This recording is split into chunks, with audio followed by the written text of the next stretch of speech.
Zafer anne. Bu işte bir yanlışlık var. Bu kadarını yapmaz. Bana bunu yapan kızıma neden yapmasın? Onun annesi bizden hem annemizi hem babamızı çaldı. Yetmezmiş gibi çocukluğumuzu da aldı elimizden. Kimse Gülcemal'i aptal yerine koyamaz. Hepinize selamlar. Gülcemal yeni bölümde Zafer Hanım maalesef amacına ulaşıyor. Gülcemal ve Deva'ya zarar vermeyi başaran Zafer Hanım şimdi Gülcemal'in aklını karıştırma planı yapacak.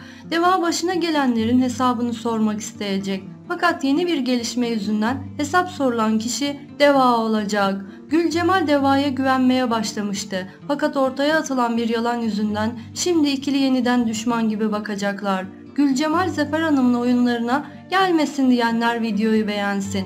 Deva Gülcemal tarafından suçlanınca o evde kalmak istemeyecek. Yeni bölümlerden hemen haberdar olmak için kanalıma abone olup bildirim zilini açmayı unutmayın. Hoşça kalın.